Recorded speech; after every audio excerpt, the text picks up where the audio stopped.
Hey everyone, welcome back to the Jersey Comic Crew. And on today's episode, we are talking about Fennec Shand. She just showed up in the Bad Batch. Who is she working for? Find out next.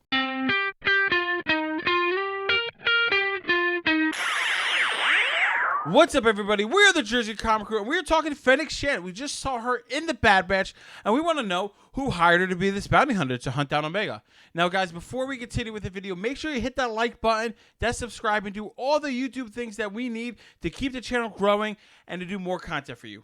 Also, this is your spoiler warning. We're going to talk about the events within the Bad Batch. Now, if you haven't watched the show yet, be aware that there are going to be spoilers, and enjoy the ride when we talk about Fennec Shand. So, Chris, Fennec Shand, we saw her in Mandalorian. She's a badass bounty hunter, and last time we saw her, she's teaming up with Boba Fett, right? Mm-hmm. Now, we know that the Bad Batch takes place many years before the Mandalorian. So this is what she did, obviously, before we saw her in the events of the Mandalorian. She's obviously a bounty hunter. She's hunting down Omega.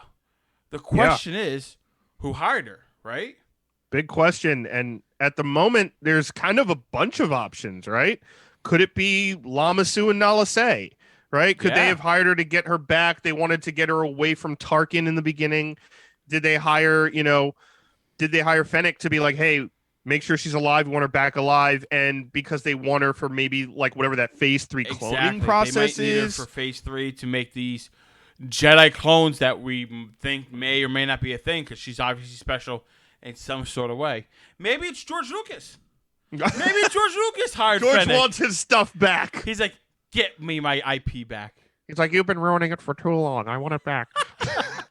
Could it also be the actual Empire themselves, right? Could it be Rampart? Could it be, Tarkin giving an order to Rampart or vice versa? Okay. Well, not order, but Rampart wanting it because they know that she got away and they think she's important. They wonder how she got away and why. Are they putting the pieces together behind the scenes of possibly being like, hey, this girl is clearly important. They took her. Why did they take her? We need to figure it out. We need to get her back and find out. I'm less likely on the Rampart and the Empire train of thought to hire her. Because, one, if they wanted to, they would have just sent people out together, right, to test out new clones. And I feel like Rampart is so concerned with trying to build up his army, hiring new people, finding new people. I think he's very little concerned about Omega, this wannabe clone who's defective. And then Tarkin, he's with the Empire. He's dealing with a lot of other stuff. We know Lord Vader's coming soon, right? He has a bunch of shit to worry about, and that's why he delegated a lot of this to Rampart. And we're probably going to follow Rampart throughout the rest of the series and see Tarkin maybe at major moments only. So I am less likely on this one. Same. And there's another one that could be who we saw for a little bit, but it's in the shadows. Could it be Saw Gerrera? Right? Like Saw Gerrera is well, he's starting kind of his own rebellion. We know he becomes kind of a zealot, right? He becomes kind of this, like, I will do anything to ensure this happens for my people, this kind of weight in the world in his shoulders to where he gets to this gray area of morality. Could it be something where he's like, hey, we don't want her to fall into the wrong hands. Maybe he has some information on her no one else does. He's very good at getting information. Is that a slight possibility? I'm more so like on the first one with Lama Su and Nala Se personally. Yeah. And then obviously there's other possibilities of characters we haven't seen yet.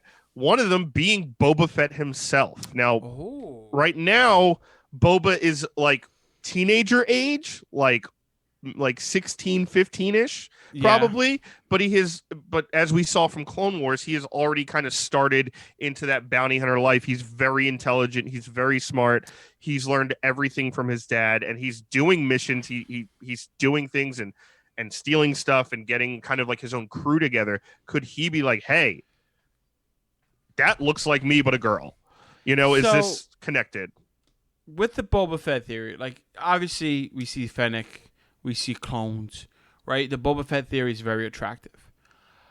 How many years ago was it when Jango Fett died to right now? Do you have a rough idea?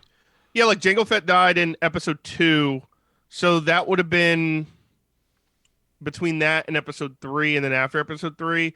So he's been dead a while, maybe like 7-ish years, I'm going to say, as a median. And guys, correct me in the comments if I'm completely wrong. Of course. But I feel like it's around 7 or 8 years would have passed. The reason I asked that is because I want to see like how far has Boba Fett distanced himself from Jango Fett. How long has it been since his death?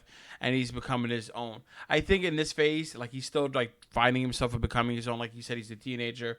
I don't really think it's Boba Fett. I think that's just like, oh, we see Fennec, maybe it's Boba, right? Like it's a cool thing. Maybe they met each other before, but I don't think so. I think that would have been too easy. The possibility of another character, maybe it's like, oh, we find out Omega was actually mixed with some other person's DNA, and it's actually like, oh, this is her mother or the DNA from the mother that we got. And then we can see who that is and how that could be. Maybe the mother's why she's so important. Maybe the mother's a Jedi or something like that, right? That'd be a cool. Like I was saying, Omega is very important, right? And we've seen evidence throughout the past episodes that show like, hey, she's an important character. We need to keep our eyes on her. Yeah, and it's only been 4 episodes, right? But we've already seen kind of these bits and pieces, like the puzzle pieces starting to fit together, where in the first episode, we obviously know she's important. She's the only female clone. They announce it. She has that conversation with Crosshair that makes you think she's a little force sensitive or something, where she knows what's going to happen. Very perceptive. Maybe force perception is a thing there. And episode 2, like Cut and Hunter, obviously when they're talking about her, mentioned that the Kaminoans don't do anything by mistake, right? Like, correct. Everything is on purpose. And then obviously that big episode 3 moment with Lama Su Nalase having their conversation about phase 3 cloning, and that Jango Fett's original DNA strand is breaking down, obviously helping, them escape and helping Omega escape with the Bad Batch. And now we have Fennec Shand on their tail, right? Like now we have this really good bounty hunter in this period of time going after this girl who they clearly want her alive. She had all the time in the world to kill her. She was going to kill her. But they really want her alive. I'm guessing you are correct to bring her back. And I would say the only loose end would be possibly the Hutts would be another avenue, like Jabba the Hutt and their family. But this is the time period where Jabba's like rising to power in Tatooine. So that's a possibility. But here's a question, Rob. Yeah. As we've seen with Omega, clearly I think everyone's on the same path of she's got to be somewhat force sensitive. There's something has to be very special with this girl. She's very perceptive. Is there a specific type of force sensitivity, do you think, in lies with her? To me, it almost seems like perception, right? It seems like, episode 3, she saw Hunter track that kind of animal, and then she was able to do it. She saw almost like was able to tell with Crosshair that he was going to do something terrible and was able to do it. She saw them with a gun. She picked up a gun, shot the gun out of Crosshair's hand. First shot she's ever taken in her life. Very perceptive, very almost like an instinct that they talk about a little bit in episode 1 with Qui-Gon, how he perceives Anakin, where he's the only human that could pod race because he could see things before they happen. Oh. Is that something that is like a connection to you right now? Because to me, it seems like, her defect per se is that she could almost copy anything she sees happening before. Yeah, so that's my thing, right? Because I don't necessarily believe it's perception, right? It might be, because it could be like, she can see things before it happens, but I could definitely see the copy aspect, right? Like if you're not giving her force sensitive powers, right, and you're like, her defect is copy, right? She sees a great skill, she could take that and learn it to herself. That's an amazing trait that I would want in phase 3 clones, because you see an expert marksman, boom, now every clone is an expert marksman. He has super strength, boom. Well, maybe not, because that's physicality, but right? Like fighting style. Yeah, fighting style, boom. Has that. Kind of like the Taskmaster of clones, if you will. Exactly. She'd be Taskmaster. Right? Like, that's what she would be. She could get all these abilities and just keep stockpiling them up. I can see them doing that route because it kind of gives you like she's really cool, and it's not force sensitive, but it's still something really cool that people would want to see. I think it's going to be that, unfortunately, because that means we're not going to get force powers. And I think we're not getting force powers because Star Wars are chickens. I don't necessarily think. I think they might go that route, and I think the other question that I have as well is how far are they willing to push the sequel trilogy? And I know that's like big trigger warning right there. But when you're talking cloning, force sensitivity, that's how the last trilogy ended, right? It ended with Palpatine clearly talking about cloning himself. Snoke seems to be a part of that. We've seen hints of that in The Mandalorian. Some of the comic book lines are hint like Vader's book. He went to Exegol, which we don't see till episode 9. A lot of it is, are we trying to get Dave Filoni and Jon Favreau to just fix the sequel trilogy by adding more lore around it, the way they kind of did with like episode 2 and 3? I think that's what they should do and what they need to do, because you have one side is like, oh, let it die and just make the better story, but it's like then you have all this plot holes in this big grandiose tale that is Star Wars, right? And I think Star Wars has this like integrity, like, oh, we're gonna make it work even if it didn't work out originally. We're gonna put in the backstory so that way you appreciate it more, almost like what they did in Disney with Marvel, right?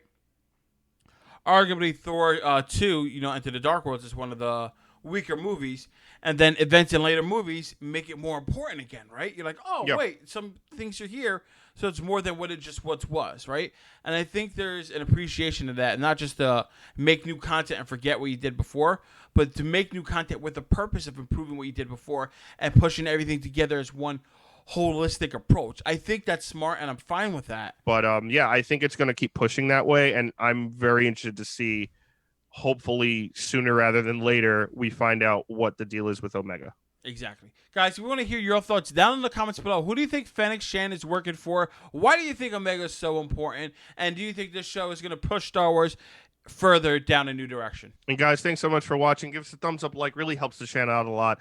And subscribe if you're brand new and turn on notifications. You don't want to miss any more new episodes on The Bad Batch, whether we're reviewing or talking deep dives like this. And as always, I'm Chris Heller. That is Rob Moran. We're the Jersey Comic Crew, and we will see you next time.